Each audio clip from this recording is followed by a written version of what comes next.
అంకము చేరి శైలతనయాస్తన దుగ్ధములానువేళ బాల్యాంక విచేష్ట తుండమున నవలిచన్ గబళింపబోయి ఆ వంక కుచంబుగానక హైవల్లభుహారముగాంచి వే మృణాలంకుర శంకనంటడు గజాస్యుని కొల్తున భీష్ట సిద్ధికై పుట్టంబుట్ట శరంబునన్ మొలవ నంభోయాన పాత్రంబునన్ నెట్టంగల్గను గాళి కొల్వను పురాణింబందురంకొండి మీదట్టే వెంట చరింతు తత్సరణి నాకీవమ్మ యోయమ్మ మేల్పట్టున్నా కగుమమ్మ నమ్మితి జుమే బ్రాహ్మీ దయాంబోనిధి నమ శివాభ్యాం నవయౌవనాభ్యాం పరస్పరాశ్లిష్టవపుర్ధరాభ్యాం నగేంద్రకన్యాం వృషకేతనాభ్యాం నమో నమ శంకర పార్వతీభ్యాం గురుపాఠీనమవై జలగ్రహమవై కోలంబవై శ్రీనృకేసరి వై భిక్షుడవై హయాననుడవై ష్మాదేవతాభర్తవై ధరణీనాథుడవై దయాగుణ గణోదారుండవై లోకముల్ పరిరక్షించిన నీకు మృకెదను ఇలా భారంబు వారింపవే కృష్ణద్వైపాయనం వ్యాసం సర్వలోకహితే రతం వేదాబ్జ భాస్కరం వందే శమాది నిలయం మునిం అఖండమండలాకారం వ్యాప్తం ఏన చరాచరం తత్పదం దర్శితం ఏన తస్మై శ్రీ గురవే నమః. ఓం శ్రీ మహాగణాధిపతయే నమః. శ్రీ మహాసరస్వత్యై నమః. శ్రీ ఉమామహేశ్వరాయై నమః. శ్రీకృష్ణ పరబ్రహ్మణే నమః. శ్రీ గురుభ్యో నమః. మాతృదేవో భవ, పితృదేవో భవ, ఆచార్యదేవో భవ, అతిథిదేవో భవ. శ్రీ వినాయక శ్రీవాణి శ్రీలతల్లి శ్రీగిరితనయ శ్రీకంఠ శ్రీనివాస పంకజాసన మిముదొల్త ప్రస్తుతించి వ్రాయభూనితి భక్తితో పద్యములను గీతకారుడు నుడివిన గీత పైన. అందరికీ నమస్కారం. నా భగవద్గీత యూట్యూబ్ ఛానల్కి మీకందరికీ సుస్వాగతం. కిందటి భాగంలో మనం శ్రీమద్ భగవద్గీత అష్టమోధ్యాయమైనటువంటి అక్షర పరబ్రహ్మయోగాన్ని పరిచయాన్ని చేసుకుని మొదటి 5 శ్లోకాలు నేర్చుకున్నాం. ఈ భాగంలో మనం ఆ తర్వాత 6వ శ్లోకం నుంచి మరికొన్ని శ్లోకాలు తెలుసుకుందాం. అయితే ఈ భాగంలో ప్రవేశించే ముందు కిందటి భాగంలో ఏం జరిగిందనేది ఒకసారి సూక్ష్మంగా తెలుసుకుని ఈ భాగంలోకి ప్రవేశిద్దాం. అక్షర పరబ్రహ్మయోగం ప్రారంభించే ముందు 7వ అధ్యాయంలో ఉన్నటువంటి శ్రీకృష్ణ పరమాత్మ చెప్పిన కొన్ని అధిభూతం, అధిదైవం, ఆధ్యాత్మం ఇలాంటి మాటలకి అర్థాలు ఏమిటో తెలుసుకోవాలని చెప్పేసి శ్రీకృష్ణ పరమాత్మని అర్జునుడు ఇలా అడిగాడు. ఓ పురుషోత్తమ, బ్రహ్మ అంటే ఏమిటి? అధ్యాత్మం అంటే ఏమిటి? కర్మ అంటే ఏమిటి? అధిభూత అధిదైవములని వేటిని అంటారు? అలాగే ఈ శరీరాన్ని అధిష్ఠించి నియమిస్తూ ఫలాలను ఇచ్చేవారు ఎవరు? అతడు ఏ విధంగా ఈ శరీరంలో ఉంటున్నాడు? అంతిమ సమయంలో మనోనిగ్రహం కలిగినటువంటి యోగులు ఏ ఉపాయంతో నిన్ను తెలుసుకోగలరు అని ప్రశ్నించాడు. ప్రశ్నిస్తే అప్పుడు శ్రీకృష్ణ పరమాత్మ ఇలా చెప్తున్నాడు. ఓ అర్జున, పరమమైనటువంటి వినాశనం అనేటువంటిది లేనటువంటి మూల కారణమే బ్రహ్మ అని చెప్పబడుతోంది. ప్రతి దేహంలో ఉండే జీవుడే అధ్యాత్మం అని చెప్పబడుతోంది. జీవుల యొక్క జన్మ స్థితులకు కారణమైనటువంటి ద్రవ్య త్యాగ రూపమైన యజ్ఞమే కర్మ అని చెప్పబడుతోంది. అలాగే అర్జున, శరీరాది నశించే పదార్థాలే అధిభూతాలు. ఏవైతే జన్మిస్తుంటాయో అవన్నీ నశిస్తూ ఉంటాయి. అలా నశించే వాటన్నీ కూడాను అధిభూతం అంటారు. పురుషుడు అంటే నిజాంశభూతులైన సర్వదేవతలకు అధిపతి, సూర్యమండల మధ్యవర్తి అయినటువంటి విరాజపురుషుడు, అధిదైవం, సమస్త దేవతల యొక్క అధిష్టాత. ఈ శరీరంలో అంతర్యామి రూపంలో ప్రకాశిస్తున్నటువంటి ఆ యజ్ఞాన్ని, విష్ణువు అనేటటువంటి యజ్ఞ ఫలదాతను నేనే. ఎవరైతే అవసాన కాలంలో నన్నే స్మరిస్తూ ఈ దేహాన్ని వడిచి ప్రయాణం సాగిస్తున్నారో అతడు నా స్వరూపాన్నే, అంటే ముక్తినే పొందుతాడు, ఇందులో సందేహం లేదు అని చెప్పేసి శ్రీకృష్ణ పరమాత్మ తెలియజేశాడు. ఇంతవరకు తెలుసుకున్నాం. అయితే చివరిలో చెప్పినటువంటి ఈ 5వ శ్లోకం తాలూకు వివరాలు తెలుసుకునేటప్పుడు సందర్భానుసారంగా అజామిళోపాఖ్యానం కూడా మనం తెలుసుకున్నాం. ఆ తర్వాత ఏం జరిగిందన్నది ఈ భాగాల్లో తెలుసుకుందాం. ఓం శ్రీ పరమాత్మనే నమః. శ్రీమద్భగవద్గీత అథ 8మోऽధ్యాయః అక్షరపరబ్రహ్మయోగः. ఇప్పుడు 6వ శ్లోకం. యం యం వాపి స్మరన్ భావం త్యజ్యంతే కలేవరం తం తమేవైతి కౌంతేయ సదా తద్భావభావితః. శ్లోకం మళ్ళీ ఇంకొకసారి. యం యం వాపి స్మరన్ భావం త్యజ్యంతే కలేవరం తం తమేవైతి కౌంతేయ సదా తద్భావభావితః. ఈ శ్లోకం యొక్క పద విభాగం తెలుసుకుందాం. యం యం వా అపి, యం యం వాపి అవుతుంది. స్మరన్ భావం, స్మరన్ భావం అవుతుంది. త్యజచి అంతే, త్యజచ్చంతే అవుతుంది.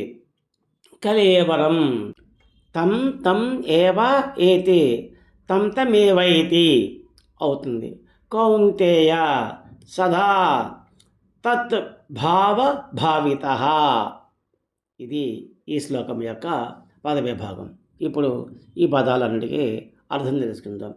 యం యం వా అపి, ఏ ఏ, స్మరన్ స్మరిస్తూ, భావం భావాన్ని లేకపోతే దేవతా విశేషాన్ని, త్యజతి వదులుతున్నాడు, అంతే మరణ సమయంలో, కలేవరం శరీరాన్ని, తం తం ఏవ ఆయా దేవతనే, ఏతి పొందుతాడు, కౌంతేయ అర్జున సదా ఎల్లప్పుడూ, తద్భావభావితః ఆ దేవతాభావాన్ని పొందినవాడు అని చెప్పేసి ఈ శ్లోకం యొక్క అర్థం. అయితే ఏం చెప్తున్నాడంటే, ఇంతకుముందు శ్లోకంలో చెప్పాడు, అంత్యకాలంలో ఎవరైతే నన్ను స్మరిస్తూ ఈ శరీరాన్ని వదిలిపెడతారో వాళ్ళు నా స్వరూపాన్ని పొందుతారు, అంటే ముక్తిని పొందుతారు అని చెప్పాడు. అయితే ఈ శ్లోకంలో చెప్తున్నాడు, చనిపోయేటప్పుడు తన్నే కాకుండా, అంటే పరమాత్మని కాకుండా ఏ దేవతని తలుచుకుంటూ కానీ లేకపోతే ఏ భావాన్ని తలుచుకుంటూ అతను ఆ మరణ శరీరంలో తన శరీరాన్ని వదిలిపెడతాడో ఆయా దేవతనే పొందుతాడు. ఫలానా దేవతను తలుచుకుంటూ మరణిస్తే ఆ దేవతని పొందుతాడు, అంటే ఆ దేవత యొక్క లోకానికి వెళ్తాడు. లేదా ఏదైనా ఒక భావాన్ని తలుచుకుంటూ, ఏదైనా ఒక విషయాన్ని తలుచుకుంటూ, ఏదైనా ఒక వస్తువుని తలుచుకుంటూ, లేదా ఒక ప్రాణిని తలుచుకుంటూ ప్రాణం వదిలిపెట్టినట్టయితే ఆ ప్రాణి యొక్క రూపాన్నే పొందుతాడు, ఆ దేవతా భావాన్నే పొందుతాడు అని చెప్పేసి శ్రీకృష్ణ పరమాత్మ ఈ శ్లోకంలో చెప్తున్నాడు. ఇక్కడ ఈ శ్లోకానికి అనువుగా మనం శ్రీమద్ భాగవతంలో ఉన్నటువంటి జడభరతుని యొక్క ఉపాఖ్యానం మనం తెలుసుకోవచ్చు. వృషభ మహారాజు పుత్రుడైనటువంటి భరతుడు రాజ్యాన్ని చాలా కాలం చక్కగా పరిపాలించాడు. అతడు గొప్ప ధర్మపరాయణుడు. విశ్వరూపుడు అనేటువంటి రాజు యొక్క కుమార్తె అయినటువంటి పంచజని భరతుడు వివాహమాడి 5 పుత్రుల్ని పొందాడు. అంతవరకు అజనాభం అనేటువంటి భూభాగాన్ని భరతుడు చాలా గొప్పగా పాలించడం చేత అది భారతవర్షంగా పేరు పొందిందనమాట. ఈ భరతుడు అనే ఆయన ఎవరైతే రాజుగారు ఉన్నారో ఆయన శ్రీమన్నారాయణ యొక్క ఉత్తమ భక్తుడు. వాళ్ళ పూర్వీకుల యొక్క సాంప్రదాయం ప్రకారం అనేక యజ్ఞయాగాలు చేసి ఆ ఫలాన్ని నారాయణార్పణం చేస్తూ ఉండేవాడు. అతని పరిపాలనలో ప్రజలంతా సుఖ సంతోషాలతో ఉండేవాళ్ళు. చాలా కాలం రాజ్యపాలన చేసిన తర్వాత తన కుమారులకి రాజ్య సంపదను అంతే పంచిపెట్టేసి అంతా పరిత్యజించి, అంటే అన్నీ వదిలిపెట్టేసి హరిద్వారం వద్ద ఉన్నటువంటి పులహ మహర్షి ఆశ్రమానికి వెళ్ళి అక్కడ ఉండిపోయాడు. అక్కడ ఆశ్రమంలో శ్రీమన్నారాయణుడు ప్రత్యక్షంగా ఆశ్రమవాసుల్ని అతి వాత్సల్యంతో ఆదరిస్తూ ఉంటాడనమాట. అక్కడ విష్ణు ప్రతిరూపాలైనటువంటి సాలగ్రామాలు గండకీ నది నిండా ఉంటాయన్నమాట. చక్రానది అని కూడా అంటారు గండకీ నదిని. అక్కడ భరతుడు ప్రతిరోజు తనివి తీరా శ్రీమన్నారాయణుని ఆరాధించేవాడు. అలా ఆరాధిస్తూ ఉంటే అతని హృదయం ఆనందంతో, మనసు ప్రశాంతంతో, కన్నులు ఆనంద బాష్పాలతో నిండిపోతుండగా ఎంతో పరవశించిపోతూ ఉండేవాడు. అతని పూర్వ వాసనలు, అహంకారము అన్నీ కరిగిపోయేవి. అయితే ఈ విధంగా నారాయణ చింతనలోనే ఆనందం గడుపుతూ భరతుడు ఇంకా సాయుధ్యాగానికి పరమేశ్వరుడిని చేరుకోవడానికి, ఆ శ్రీమన్నారాయణుడిని చేరుకోవడానికి కావాల్సినటువంటి యోగ్యతని సంపాదించుకున్నాడు. కాకపోతే అతని దురదృష్టం కొద్దీ ఆ సమయంలో ఆయనకి కర్మవశాన ఒక పరిస్థితి ఏర్పడింది. ఆయన రోజులాగే ఉదయం గండకీ నదిలో స్నానం చేసి మంత్రాలు జపించుకుంటూ ఉండగా, ప్రణవ మంత్రాలు జపించుకుంటూ ఉండగా ఒక నిండు గర్భిణి అయినటువంటి ఒక లేడీ నీరు త్రాగడానికి వచ్చింది. ఇంతలో ఎక్కడి నుంచో ఒక సింహం యొక్క గర్జన చాలా భయంకరంగా వినబడింది. ఎప్పుడైతే ఆ గర్జన అలా వినబడిందో ఆ లేడీ అదిరిపోయి, ఆ గర్భవతి అయిన లేడీ అదిరిపోయి ఒక్కసారిగా ఎగురుతూ ఒడ్డు యొక్క ఆ నది యొక్క ఆవల ఒడ్డుకి పరిగెట్టుకుంటూ వెళ్ళిపోయిందనమాట, గెంతుకుంటూను. అలా గెంతుకుంటూ వెళ్ళిపోయే పరిస్థితుల్లో ఏమైంది, ఆమె గర్భం జారిపోయి లేడీ పిల్ల వచ్చి నీళ్ళల్లో పడిపోయి మునిగిపోయింది. ఈ తల్లి జింక ఎప్పుడైతే ఆవల ఒడ్డుకి వెళ్ళిపోయిందో ఆ ఆవల ఒడ్డున ఇంకా ఆవిడ ఆ భయంతో తన యొక్క ప్రాణాలని వదిలిపెట్టేసింది. ఈ చిన్నపిల్ల ఏదైతే పుట్టిందో, అప్పుడే పుట్టినటువంటి ఆ లేడీ పిల్ల ఏదైతే ఉందో అది నీళ్ళలో ములుగుతూ గంతులు వేస్తూ కింద మీద అయిపోతూ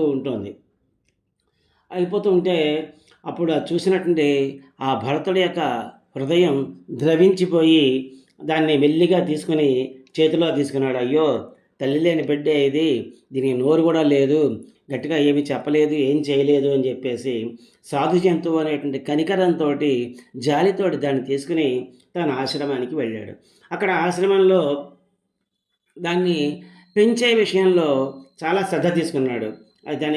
దానికి సంబంధించినటువంటి పెంచడానికి కావాల్సినటువంటి పాలు పట్టడం, లేకపోతే చిన్న చిన్న గడ్డి పరకలు దానికి తినిపించడం, ఇలాంటి పనులన్నీ చేస్తూ తను నిత్యం చేసేటువంటి నిత్య నైమిత్తిక కర్మలన్నింటినీ వదిలిపెట్టేశాడు. భగవంతుడి మీద ధ్యాస కూడా వదిలిపెట్టేశాడు. అంతా కూడా ఆ లేడి పిల్లల మీదే ఉండిపోయింది. అలాగే ఉండగా ఆ లేడి పిల్ల అటు ఇటు చెంగులు గెంతుతూ ఆశ్రమం నుండి తిరుగుతూ ఉండేది. అది ఎక్కడికి వెళ్తూ ఉంటే అక్కడే తన కన్నులు ఉండేవి. ఇలా ఉండగా ఈ లేడి పిల్ల తిరుగుతోంది, అటుపోతోంది, ఇటుపోతోంది, వస్తుంది, కొంచెం పెద్దదయింది. అప్పుడు ఆయనకి ఒక బెంగ పట్టుకుంది. అయ్యో, ఈ లేడి పిల్ల అటు ఇటు పోతుందే, నా ఆశ్రమం నుంచి కొంచెం దూరంగా వెళ్ళిపోతుంది, దీన్ని ఏ జంతువైనా తినేస్తుందో, లేదా ఏ వేటగాడైనా దీన్ని చంపేస్తాడేమో అనేటువంటి ఒక భయం పట్టుకుంది అతనికి. పట్టుకుని తనే ఆ లేడి పిల్లకి సంరక్షకుడిని, తల్లిని, తండ్రిని అనుకుంటూ మొత్తం నేనే చూసుకోవాలి అనుకుని ఆ మాయలోటి పడిపోయాడు ఆ భరతుడు. అది ఒకరోజు ఇలాగే బాగా పెద్దదైన తర్వాత అరణ్యంలోకి పారిపోయింది. ఎప్పుడైతే అలా వెళ్ళిపోయిందో, ఇంట్లో ఒక మనిషి తనకు ఎంతో ఆప్తులైనటువంటి వాళ్ళు వెళ్ళిపోతే ఎంత బాధపడతారో అంత బాధపడుతూ దాని మీదే బెంగ పెట్టి కూర్చున్నాడు. అన్నీ వదిలిపెట్టేశాడు. ఎంతో బాల్యశ్రేష్ఠులన్నీ దాంతో ఇంతవరకు గడిపినటువంటి క్షణాలన్నింటినీ గుర్తు చేసుకుంటూ చాలా బాధపడుతూ ఉన్నాడు. ఇలా ఉండగా ఆయనకి ఈ శరీరం అంతా కృషించిపోయింది. ఆ బెంగతోటి రోగగ్రస్తుడైపోయాడు. దైవచింతన మానేసి ఆ జింకనే ఆ లేడి పిల్లనే తలుచుకుంటూ అలా కాలం గడుపుతున్నాడు. ఇలా ఉండగా అతను అతని యొక్క మరణ సమయం ఆసన్నమైంది. ఆ సమయంలో కూడా ఆయన అలాగే ఆ లేడి పిల్లనే తలుచుకుంటూ ఉండడంతో ప్రాణాలు వదిలిపెట్టేశాడు ఈ శరీరాన్ని. ఎప్పుడైతే అలా వదిలిపెట్టేశాడో మరుజన్మలో అతను ఒక లేడీగా జన్మించాడు. ఎప్పుడైతే లేడీగా జన్మించాడో కానీ అతని యొక్క పూర్వజన్మస్మృతి పోలేదు. అయ్యో, నేను భగవంతుడిని చేరుకునేటువంటి సమయం నాకు ఆసన్నమైనప్పుడు అనవసరంగా ఈ లేడి పెళ్లి మీద దృష్టి పెట్టి నా యొక్క నిత్య నైమిత్య కర్మలన్నీ వదిలిపెట్టి ఆ భగవన్నామ స్మరణ వదిలిపెట్టేసి చివరికి ఈ లేడి జన్మను పొందేనే అని బాధపడుతూ అక్కడే ఆ ఆశ్రమంలోనే తిరుగుతూ అక్కడే గండకీ నదిలో ఉన్నటువంటి నీళ్లు తాగుతూ అలా కాలక్షేపం చేస్తూ శరీరాన్ని వదిలిపెట్టేశాడు. ఆ లేడి పిల్ల వదిలిపెట్టేస్తుంది. ఆ తర్వాత ఆయనే మళ్ళీ ఇంకో జన్మలో మళ్ళీ భరతుడు ఒక బ్రాహ్మణ వంశంలో జన్మించాడు. ఆ బ్రాహ్మణ వంశంలో అతనికి మళ్ళీ భరతుడు అని పేరు పెట్టారు. ఇక్కడ మనం తెలుసుకోవాల్సింది ఏమిటంటే, ఎప్పుడైతే ఈ భరతుడు ఈ లేడి పిల్లని తలుచుకుంటూ తన యొక్క శరీరాన్ని వదిలిపెట్టేశాడు, అదే భావాన్ని పొంది తర్వాత ఆ జన్మలో లేడి పిల్లగా జన్మించాడు. ఈ కథని ఇంతకన్నా ఇంకా బాగా తెలుసుకోవాలనుకున్న వాళ్ళు, ఈ కథని పూర్తిగా తెలుసుకోవాలనుకున్న వాళ్ళు దీనిపైన నేను చేసిన ఒక వీడియో ఉంటుంది. ఆ వీడియో తాలూకు మీకు దీని కామెంట్స్లో ఆ వీడియో తాలూకు వివరాలన్నీ మీకు అందజేస్తాను. ఆ కథని, మిగతా కథని మీరు అక్కడ తెలుసుకోవచ్చు. ఎప్పుడైతే ఇతను సద్బ్రాహ్మణుడిగా జన్మించాడో ఆ తర్వాత అతనికి ఈ పూర్వస్మృతులు కలిగాయి. ఈ జన్మలో అయినా నేను చాలా జాగ్రత్తగా ఉండి మోక్షాన్ని పొందాలి అనేటువంటి ఆలోచనతో అతను ఏమీ పట్టించుకోకుండా, కనీసం శరీరాన్ని కూడా పట్టించుకోకుండా తిరుగుతున్నాడు. ఎవరు ఏం చేసినా పట్టించుకోడు. అన్నం పెడితే తింటాడు, లేకపోతే లేదు. ఎవరన్నా రాళ్ళు విసిరినా పట్టించుకోడు, ఎవరన్నా కొట్టినా పట్టించుకోడు. అలా అయిపోయాడు అనమాట. అలా అయిపోయాడు కాబట్టి ఆయనకి పేరు జడభరతుడు అని వచ్చింది. ఆ తర్వాత దీనికి సంబంధించిన మిగతా కథని ఇందాక నేను చెప్పినట్టుగా ఆ భాగంలో, ఆ వీడియోలో మీరు తెలుసుకోగలరు. ఈ శ్లోకం పైన ఉన్నటువంటి పద్యాన్ని చూద్దాం ఇప్పుడు. మరణ సమయాన మనుజుడు స్మరణ చేత ఎట్టు దేవుని భావము ఎంచియుండి తనువు వీడునో దానిని తలుచుకొనుచు అట్టి దేవుని భావమునందు పార్థ. పద్యం మళ్ళీ ఇంకొకసారి. మరణ సమయాన మనుజుడు స్మరణ చేత ఎట్టి దేవుని భావము ఎంచియుండి తనువు వీడును దానిని తలుచుకొనుచు అట్టి దేవుని భావమునందు పార్థ. అర్జున, భావం మరణ సమయంలో ఎవరెవరు ఏ దేవతా భావాన్ని కానీ ఏ విషయాల్ని కానీ తలుచుకుంటూ చింతన చేస్తూ ఈ శరీరాన్ని వదులుతూ ఉంటారో వాళ్ళు ఆ దేవతా భావాన్నే పొందుతారు, ఆ అన్య విషయాలనే పొందుతారు అని చెప్పేసి చెప్పాడు. ఆ తర్వాత ఇంకా ఏం చెప్పాడన్నది ఈ 7వ శ్లోకం చూద్దాం. తస్మాత్ సర్వేషు కాళేషు మామనుస్మర యుధ్య చ మయ్యర్పిత మనోబుద్ధి మామై వైశ్యస్య సంశయం. శ్లోకం మళ్ళీ ఇంకొకసారి.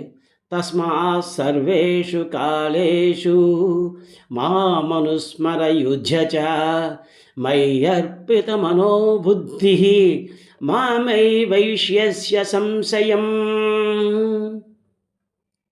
ఈ శ్లోకం యొక్క పద విభాగం. తస్మాత్ సర్వేషు కాలేషు, తస్మాత్ సర్వేషు కాలేషు మాం అనుస్మర, యుధ్య చ మయి అర్పిత మనః బుద్ధి, మయి అర్పిత మనోబుద్ధి అవుతుంది. మాం మామేవ ఏష్యసి మామే వైష్యసి అసంశయం, మామే వైశ్యస సంశయం అవుతుంది. ఈ శ్లోకం యొక్క పదవి భాగం తెలుసుకున్నాం కదా. ఇప్పుడు ఈ పదాలకు అర్థం తెలుసుకుందాం. తస్మాత్ కాబట్టి, సర్వేషు కాలేషు అన్ని వేళలో, మాం నన్ను స్మరిస్తూ ఉండు, యుద్ధజ నన్ను స్మరిస్తూ యుద్ధం చేయి, మయి నా యందు అర్పిత మనః బుద్ధి మనసును బుద్ధిని అర్పించిన వాడవై, మాం ఏవా నన్నే పొందుతావు, అసంశయం సంశయం లేకుండా, నిస్సంశయంగా, నిస్సందేహంగా అని చెప్తున్నాడు. నీవెప్పుడు నీ మనసును బుద్ధిని నాయందే అర్పించి నన్నే అన్ని వేళల్లో తలుచుకుంటూ నన్నే స్మరిస్తూ యుద్ధం చేయి. అలా చేస్తే నువ్వు నన్నే పొందుతావు, అంటే ముక్తిని పొందుతావు అని చెప్పాడు శ్రీకృష్ణ పరమాత్మ. ఈ శ్లోకం పైనటువంటి పద్యాన్ని చూద్దాం. కాన ఎల్లకాలములందు మనసు నన్నే తలచుచుండుము, నీ బుద్ధి తలపులందు అటుల నన్నె తలంచుచు అని సలుప నన్నె చేరుదు నిజమిది నరవరేణ్యా. శ్లోకం పద్యం మళ్ళీ ఇంకొకసారి. కాన ఎల్లకాలములందు మనసు నన్నె తలచుచుండుము, నీ బుద్ధి తలపులందు అటుల నన్నె తలంచుచు అని సలుప నన్నె చేరుదు నిజమిది నరవరేణ్యా. భావం. కావున సర్వకాల సర్వావస్థల్లో అందు నీ బుద్ధిని అంతఃకరణాన్ని నాయందే ఉంచి అయితే నువ్వు నన్నే పొందుతావు, ఇందులో సందేహం లేదు. నీ మనసులో నన్నే స్మరిస్తూ యుద్ధం చేయి అర్జున, లే అని చెప్పేసి చెప్తున్నాడు అన్నమాట. ఆ తర్వాత ఇంకా ఏం చెప్పాడు అన్నది ఈ 8వ శ్లోకంలో చూద్దాం. అభ్యాసయోగయుక్తేన చేతసా నాన్యగామినా పరమం పురుషం దివ్యం యాతి పార్థానుచింతయన్. శ్లోకం మళ్ళీ ఇంకొకసారి. అభ్యాసయోగయుక్తేన చేతసా నాన్యగామినా పరమం పురుషం దివ్యం యాతి పార్థానుచింతయన్. ఈ శ్లోకం యొక్క పదవిభాగం. అభ్యాస యోగయుక్తాన, అభ్యాసం అనేటువంటి ఉపాయంతో కూడినటువంటిది, చేతస చిత్తంతో అంటే మనస్సుతోటి, నా అన్యగామిన ఇతర విషయాల వైపుకు పోకుండా చేసినటువంటిది, పరమం ఉత్తముడు, పురుషం పరమేశ్వరుణ్ణి, దివ్యం జ్యోతిర్మయుడైనటువంటి, యాతి పొందుతాడు, పార్థ అర్జున అనుచింతయన్ స్మరిస్తున్నటువంటి యోగి. అంటే ఏం చెప్తున్నాడు అనమాట, ఏ యోగి ఎవరైతే ఉంటాడో ఆయన తన అభ్యాసం అనే ఉపాయంతో కూడినటువంటి చిత్తంతో ఇతర విషయాల మనసు పోకుండా ఆపేసి నన్ను స్మరిస్తూ ఉంటాడో అతను నన్ను పరమం ఉత్తముడైనటువంటి జ్యోతిర్మయుడైనటువంటి ఆ పరమేశ్వరుణ్ణే పొందుతాడు అని చెప్పేసి చెప్పాడనమాట. ఈ శ్లోకం పైన ఉన్నటువంటి పద్యాన్ని చూద్దాం ఇప్పుడు. యోగి అభ్యాస యోగాన యుక్తి నిలచి ఇతర చింతనల మనసున నిలపకుండా పరమ పురుషుని ధ్యానము స్మరణ చేయ నతడు పొందును బ్రహ్మను సత్యముగను. పద్యం మళ్ళీ ఇంకొకసారి. యోగి అభ్యాస యోగాన యుక్తి నిలచి ఇతర చింతల మనసును నిలుపకుండా పరమ పురుషుని ధ్యానము స్మరణ చేయ నతడు పొందును బ్రహ్మను సత్యముగను. ఈ శ్లోకం యొక్క భావం. పార్థ, అభ్యాసయాగంలో నియమించబడి ఇతర విషయాల వైపు మనుషులను పోకుండా ఉండే చిత్తంతో ఎవరైతే నిరంతరం ఆ భగవంతుడిని ధ్యానిస్తూ ఉంటాడో ఆ జ్యోతిర్మయుడు ఉత్తముడైనటువంటి ఆ భగవంతుడినే తప్పకుండా ఆ యోగి పొందుతాడు అని చెప్తున్నాడు. ఆ తర్వాత ఇంకా ఏం చెప్పాడు అన్నది ఈ 9వ శ్లోకంలో చూద్దాం. కవిం పురాణమనుశాసితారం అనోరణీయం సమనుస్మరేద్యః సర్వస్య ధాతారమచింత్య రూపం ఆదిత్యవర్ణం తమసః పరస్తాత్. శ్లోకం మళ్ళీ ఇంకొకసారి. కవిం పురాణమనుశాసితారం అనోరణీయం సమనుస్మరేద్యః సర్వస్య ధాతారమచింత్య రూపం ఆదిత్యవర్ణం తమసః పరస్తాత్. ఈ శ్లోకం యొక్క పదవిభాగం చూద్దాం. కవిం పురాణం అనుశాసితారం, కవిం పురాణం అనుశాసితారం, అనోహ అణీయాంసం అనోరణీయాంసం అనుస్మరేత్ యః అనోరణీయం స్మరణుస్మరేజ్యః అవుతుంది. సర్వస్య ధాతారం అచింత్య రూపం, ధాతారం అచింత్య రూపం, ఆదిత్యవర్ణం తమసః పరస్తాత్. ఇది ఈ శ్లోకం యొక్క పదవిభాగం తెలుసుకున్నాం కదా. ఇప్పుడు ఈ శ్లోకంలో ఉన్నటువంటి ఈ పదాలన్నిటికీ అర్థాలు తెలుసుకుందాం. కవిం అంటే సర్వజ్ఞుడను, పురాణం అంటే ప్రాచీనుడను, అనుశాసితారం ఈ విశ్వాన్ని నియంత్రించేవాడిని, అనోహ సూక్ష్మమైన దానికంటే అనీయాంసం సూక్ష్మతరుడను అయినటువంటి నన్ను, అనుస్మరేత్ స్మరించును ఎవరైతే స్మరిస్తూ ఉంటారో, సర్వస్య అందరికీ, ధాతారం కర్మఫలప్రదాతని, అచింత్య రూపం ఊహింప శక్యముగా ఉన్నటువంటి రూపము గలవాడిని, ఆదిత్యవర్ణం సూర్యుని వలె స్వప్రకాశకుడిని, జ్యోతిష్మంతుడిని, తమసహ మోహాంధకారానికి అవతల నుండే, పరస్తాత్ అవతల నుండేవాడిని. ఏం చెప్తున్నాడు? సర్వజ్ఞుడు, సనాతనుడు, ఈ విశ్వాన్ని అంతా నియంత్రించేవాడు, సూక్ష్మమైన ఆకాశాదుల కంటే ఇంకా సూక్ష్మమైనటువంటి స్వరూపుడు, అంటే సూక్ష్మాతి సూక్ష్మ స్వరూపుడు, సర్వ ప్రాణిని రక్షించేవాడు, పోషించేవాడు, ఊహింపశక్యం కానటువంటి రూపం కలిగినవాడు. ఆ రూపం ఎలా ఉంటుంది అని చెప్పేసి ఊహకందని రూపం కలిగినటువంటి వాడు, సూర్యుడిలాగే నిత్యము ప్రకాశించేవాడు, అజ్ఞానాంధకారాన్ని పాలత్రోడేవాడు. అటువంటి వాళ్ళని ఎవరైతే స్మరిస్తారో, ఈ శ్లోకంతో ఇంకా తర్వాత శ్లోకం కలిసి ఉంటుందన్నమాట అని చెప్పేసి చెప్పాడనమాట. ఈ శ్లోకం పైనటువంటి పద్యాన్ని చూద్దాం. ఈ పద్యం కూడా కొంత ఇక్కడ ఉంటుంది, తర్వాత ఆ శ్లోకంలో దాన్ని బట్టి ఈ 2 శ్లోకాలకి కలిపి 2 పద్యాలు రాయడం జరిగింది. కాబట్టి ఈ పద్యం కూడా పూర్తిగా ఉండదు.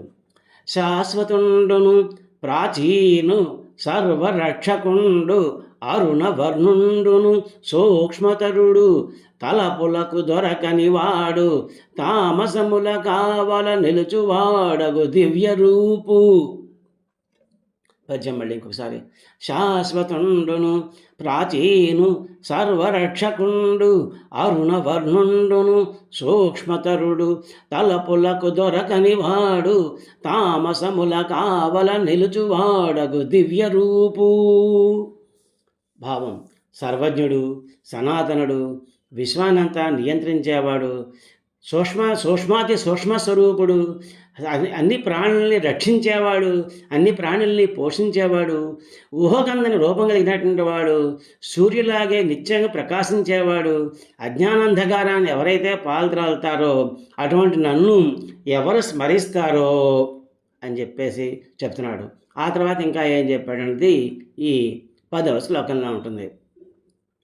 ప్రయాణకాలే మనసాచలేనా భక్త్యా యుక్తో యోగబలేన చైవ భ్రువోర్మధ్యే ప్రాణమావేశ సమ్యక్స తం పరం పురుషముపైతి దివ్యం.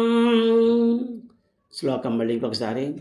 ప్రయాణకాలే మనసాచలేనా భక్త్యా యుక్తో యోగబలేన చైవ భ్రువోర్మధ్యే ప్రాణమావేశ సమ్యక్స తం పరం పురుషముపైతి దివ్యం. ఈ శ్లోకం యొక్క 10వ విభాగం చూద్దాం. ప్రయాణకాలే మనసా అచలేన భక్త్యా యుక్తః యోగబలేన ఏవ చ వేరే చోట వస్తుంది అనమాట. భక్త్యా యుక్తో యోగబలేన చైవ అవుతుంది. భ్రువోః మధ్యే చ, భ్రువోర్మధ్యే చా పైన చా ఇక్కడ వచ్చిందన్నమాట. ప్రాణం ఆవేశ్య సమ్యక్, ప్రాణం ఆవేశ్య సమ్యక్, సహ సమ్యక్ సా అవుతుంది. తం పరం పురుషం ఉపైతి, పురుషం ఉపైతి దివ్యం. ఇది ఈ శ్లోకం యొక్క పద విభాగం. ఇప్పుడు ఈ శ్లోకాల్లో ఉన్నటువంటి పదాలకి అర్థాలు తెలుసుకుందాం.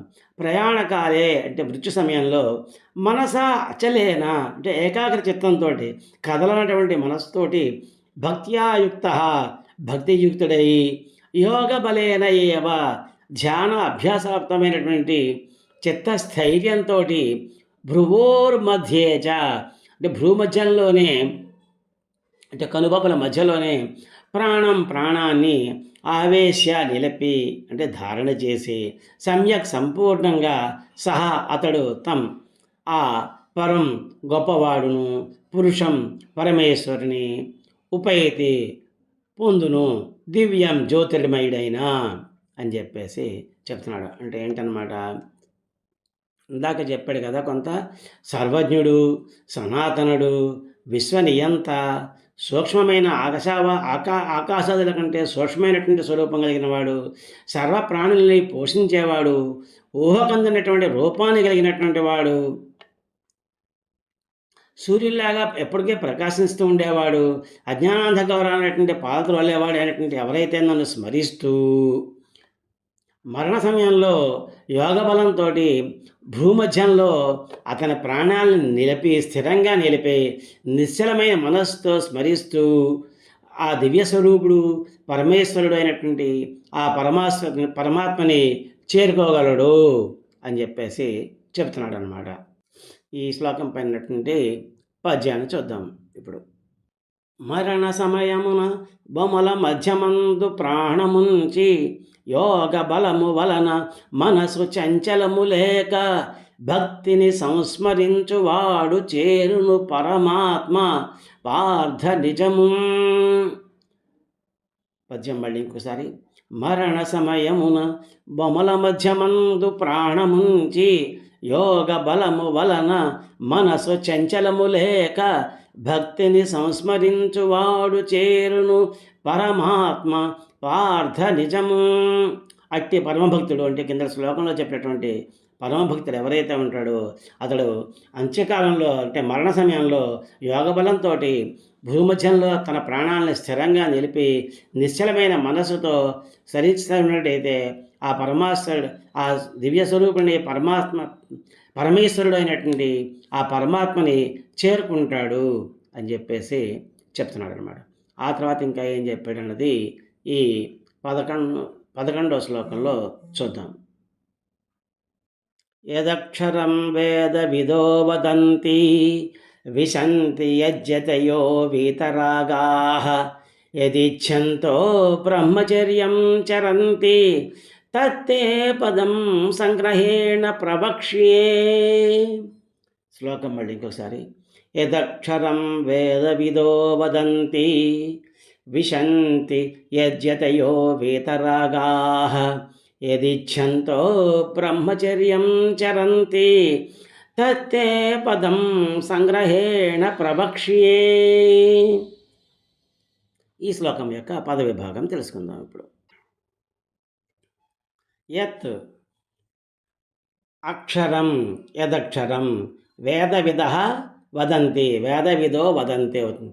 విశంతి యత్ యతయః, యజ్యతయో అవుతుంది. వీతరాగాః యత్ ఇచ్ఛంతాః, ఇచ్ఛంతః, యదిచ్ఛంతో బ్రహ్మచర్యం చరంతి, తత్ తే తత్తే పదం సంగ్రహేణ ప్రవక్ష్యే.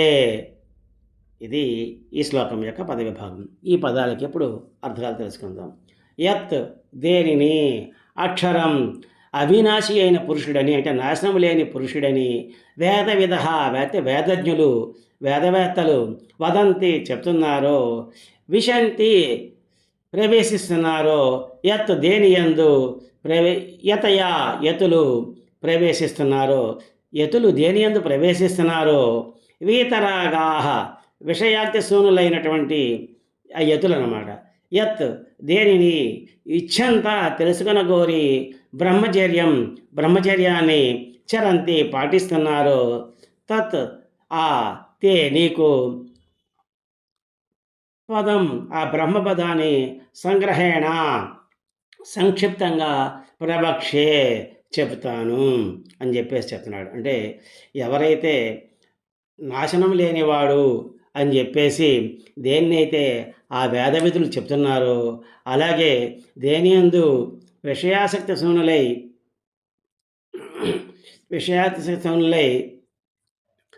దేనియందు యతులు ప్రవేశిస్తున్నారో, విషయాసక్తి శూన్యులై దేనిని తెలుసుకొనగోరి వాళ్ళంతా ఆ బ్రహ్మచర్యాన్ని పాటిస్తున్నారో అటువంటి ఆ బ్రహ్మపదాన్ని గురించి నీకు సంక్షిప్తంగా చెబుతాను అని చెప్పేసి శ్రీకృష్ణ పరమాత్మ చెప్తున్నాడు. ఈ శ్లోకం పైనటువంటి పద్యాన్ని చూద్దాం. ఏది పరమ బ్రహ్మమనంద్రు వేద విధులు అక్షరం బనుచును యతులంత చేరుకొంద్రు బ్రహ్మనిష్టను దేని గోరి పూనుచుందురా పదమేదో తెలుపుదును వినుము. పద్యం మళ్ళీ ఇంకోసారి. ఏది పరమ బ్రహ్మమనంద్రు వేద విధులు అక్షరం బనుచును యతులంత చేరుకొంద్రు బ్రహ్మనిష్టను దేని కోరి పూనుచుందురా పదమేదో తెలుపుతును వినుము. ఈ శ్లోకం యొక్క భావం. వేద విధులు అంటే వేదం బాగా తెలిసిన వేదజ్ఞులు అందరూ కూడాను ఏది నాశనం లేని పరబ్రహ్మ అని చెప్తున్నారు. వైరాగ్య సంపదతో కూడినటువంటి యతీశ్వరులు దేని యందు ప్రవేశిస్తున్నారు, దేన్ని కోరి బ్రహ్మనిష్టని అంటే బ్రహ్మచర్యాన్ని పూనుతున్నారో అట్టి అక్షరస్థానమైనటువంటి వినాశనం లేనటువంటి ఆ స్థానాన్ని గురించి నీకు సంగ్రహంగా చెప్తాను అని చెప్పేసి శ్రీకృష్ణ పరమాత్మ ఈ శ్లోకంలో చెప్పాడు. ఆ తర్వాత ఇంకా ఏం చెప్పాడన్నది ఈ 12వ శ్లోకంలో చూద్దాం. సర్వద్వారాణి సంయమ్య మనోహృది నిరుధ్య చ మూర్ధ్యాధాయాత్మనః ప్రాణమాస్థితో యోగధారణాం. శ్లోకం మళ్ళీ ఇంకొకసారి. సర్వద్వారాణి సంయమ్య మనోహృది నిరుధ్య చ మూర్ధ్యాధాయాత్మనః ప్రాణమాస్థితో యోగధారణాం. ఈ శ్లోకం యొక్క పదవిభాగం తెలుసుకుందాం. సర్వద్వారాణి సంయమ్య మనః హృది నిరుధ్య చ మనోహృది నిరుధ్య చ అవుతుంది. మూర్ధ్ని ఆధాయ మూర్ధ్న్యాధాయ ఆత్మనః మూర్ధ్న్యాధాయ ఆత్మనః అవుతుంది. ప్రాణం ఆస్థితః ప్రాణమాస్థితో అవుతుంది. యోగధారణాం. ఇది ఈ శ్లోకం యొక్క పదవిభాగం. ఈ పదాలన్నిటికీ ఇప్పుడు అర్థాలు తెలుసుకుందాం.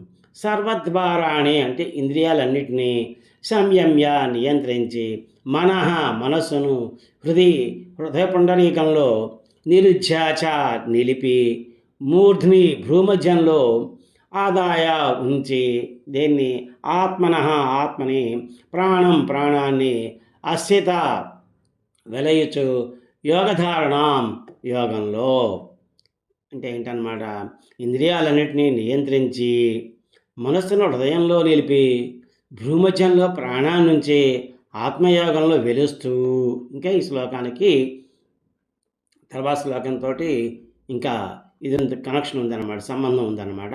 అందుకని ఈ శ్లోకం సగంగానే అవుతుంది. ఇప్పుడు ఈ శ్లోకం పైనటువంటి పద్యాన్ని చూద్దాం.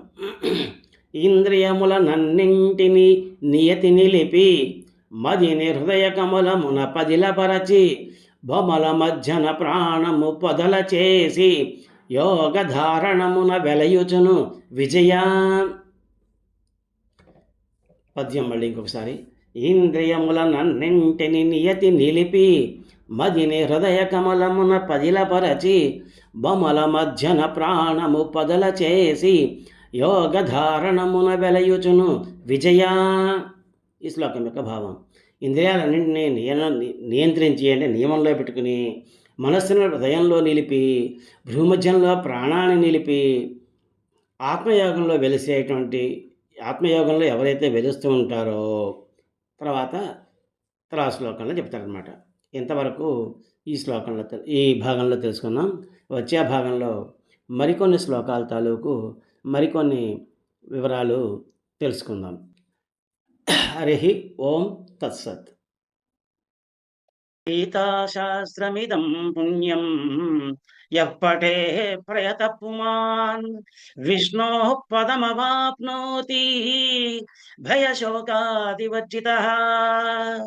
ఈ గీతాశాస్త్రాన్ని ఎవరు పఠిస్తారో వారు భయము శోకము లేకుండా విష్ణు సాయుధ్యమును పొందుతారు. అసతోమా సద్గమయ తమసోమా జ్యోతిర్గమయ మృత్యోర్మా అమృతంగమయ. ఓం శాంతి శాంతి శాంతి.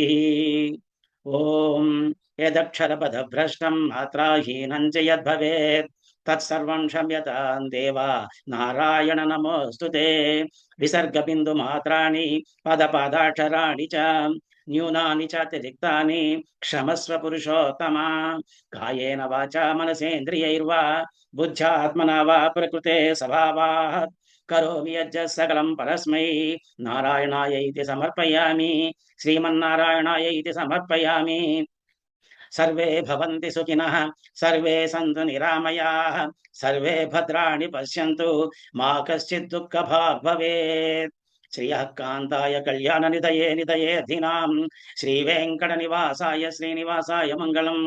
మంగళం కోసలేంద్రాయ మహనీయ గుణాత్మనే చక్రవర్తి తనూజాయ సార్వభౌమాయ మంగళం. ఉమాకాంతాయ కాంతాయ కామితార్థప్రదాయినే శ్రీగిరీశాయ దేవాయ మల్లినాథాయ మంగళం. ఓం ఏతత్సర్వం శ్రీహరిహర పరబ్రహ్మార్పణమస్తు.